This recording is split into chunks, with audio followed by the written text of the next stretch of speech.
Welcome to Acton in Focus. I'm Vivian Burchell, your host, and this is our first in-studio show for this year. So I'm excited to host the Friends of the Acton Library, and with me is Pat and James, who I'm going to ask to introduce themselves. Welcome to the show. Thank you. Thanks, Vivian. Would you please introduce yourselves to our viewers? Hi, my name's James Fox. I'm the president of the Friends of the Acton Libraries.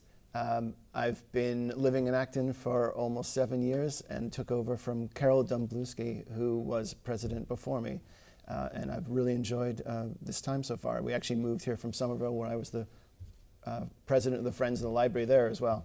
But it's been a great time, and we look forward to engaging with you today.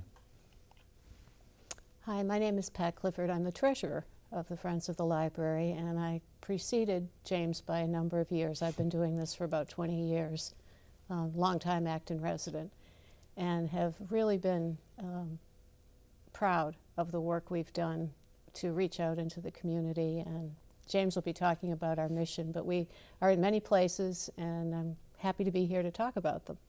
Absolutely. I know when we hear the word library in itself, the first thing that comes to mind is literacy or reading. But then this is Friends of the Library. So could you tell us, what is this organization? How did it start? Thanks, Vivian. So the organization itself started in 1962, actually, in town. Wow. But the current makeup is, our mission is to raise funds through the book sales that we do, which people may be familiar with. But we raise funds through the book sales and some other avenues, and that money is raised and distributed as grants to all of the libraries in town, in fact, which means the school libraries as well. So we give money to the elementary schools, to the middle school, and the high school as well as Acton Memorial and to West Acton as well. Along with that, we also provide a scholarship along with a lot of other great organizations in town for the spring scholarships that are given out. So we really try and get around the entire community, especially the schools. Some of the AB teens work with us as volunteers. Some of them, again, at the end of the year, we give a scholarship to one or more of those teens who have helped us during the year. And then we have our book sales, which need lots of help to make them happen, and that can either be with scout troops or adult volunteers, or again with these AB volunteer teens who we rely on, and they do a fantastic job. Thank you very much. So when you say you raise money through book sales, how do you get these books? Can you speak to that? No, that's awesome. People ask that. So this is 100% from book donations from town residents, essentially, and this is a huge part of the dynamic of the Friends. One, they donate books that we then sell at the book sales, and that helps raise funds. But two, it's really recirculating these books through the community. So at each book sale, probably around 5,000 or 6,000 or 7,000 books we sell that get out the door, and those are essentially going back into the hands of Acton residents. So it's more than recycling; it's certainly recirculating through the community. So those books get enjoyed again and again. Right. And Pat, you have been with the library for how many years? And what are some of the trends you have seen during your time in the organization? Well, the interesting thing that happened to me is I came in sort of in the middle of the library's lifespan. So we had some people who were very dedicated, who I only knew casually, who put this organization together in the 60s. And then I came along much later than that with the second generation of leadership, who James mentioned, Carol, Dina Ferrara, some of the other people, Gary Gruce, who's still on the board, Maureen Jones, a lot of folks in town who picked up that responsibility and carried it forward. We used to do like one-day book sale. Now we're in a 3-day cycle. We used to raise $2,000 or $3,000 per book sale. Now we're up around $8,000 or $9,000. That's impressive. And at $1 and $2 a book, that's a lot of books moving through. So my perspective has been to see it grow and to see new people come along with new ideas as to how we can embrace the community.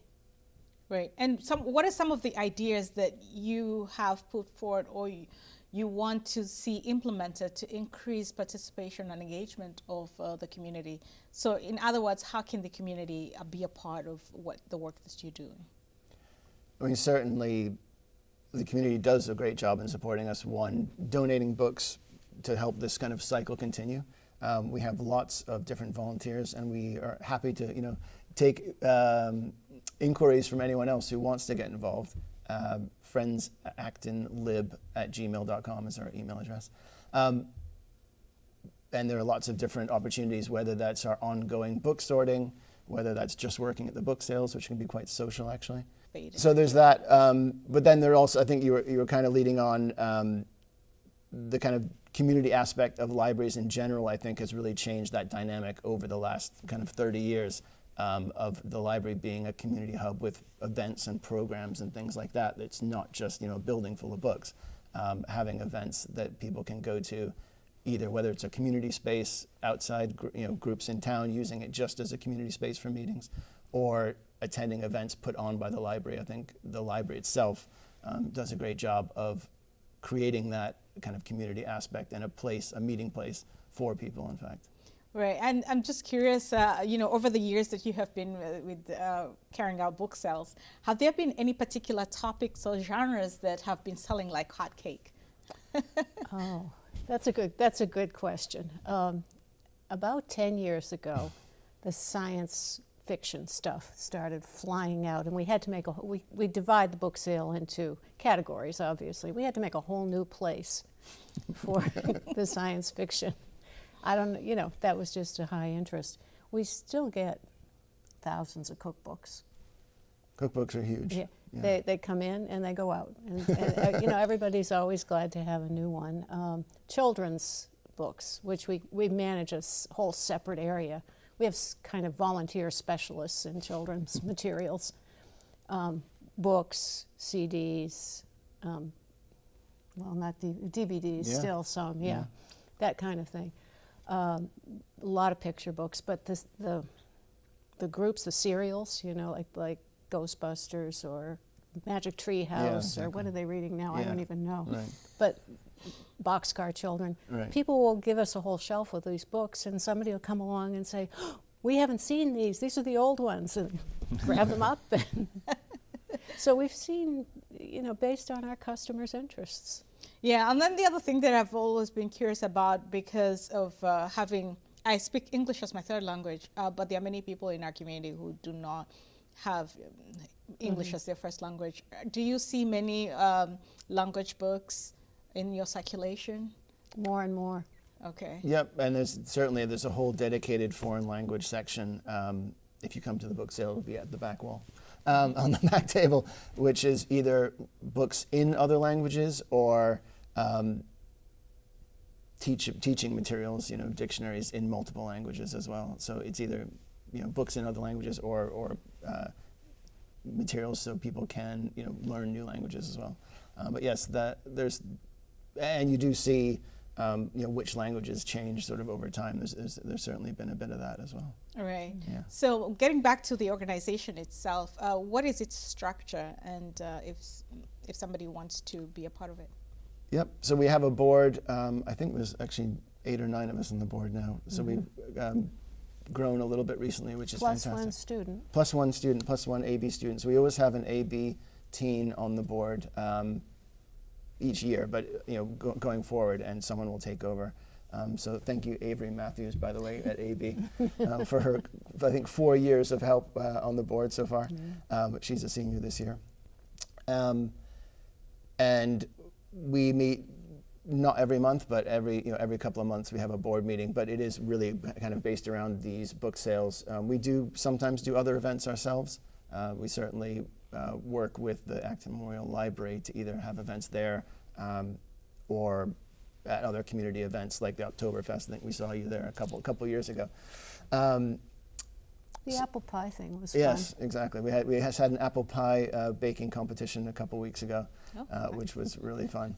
So we do some of our own events, but it is based kind of around raising grant money for, as I say, for all the libraries in town, and that is kind of the slight difference between our friends group and other friends groups.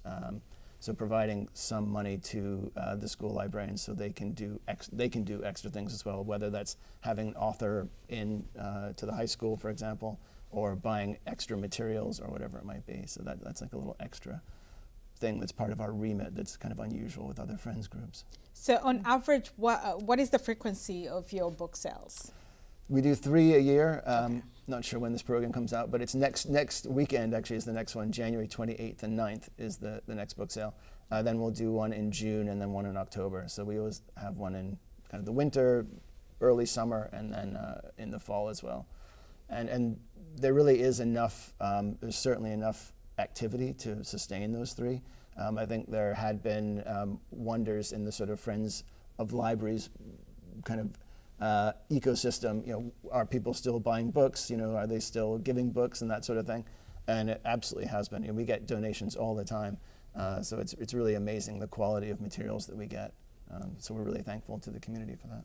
We also have in the library lobby a bookshelf it's probably, if you connected these 3 together, it's about that much shelf space. So anytime someone's in the library and they're looking for a book to take on a trip that they don't want to carry a big, heavy, hardbound book, there are books there for sale. There are children's books there. So we call it our ongoing book sale, and it's like our advertising as well. That's a great move and a great strategy because there's so many people who use the library. Yeah. So is there anything that we haven't talked about that is connected to the Friends of the Acton Library that we would like our viewers to know? Just, I think I really want to thank all our volunteers who are ongoing and all the people that donate books to us. Both those groups, without them, we honestly, we need that, and that's part of this whole kind of circle of literacy, I guess you could call it, in a bigger sense that goes on. And then also just to thank all the librarians in town, whether that's at the schools or at the 2 library branches themselves. Right. Pat, anything?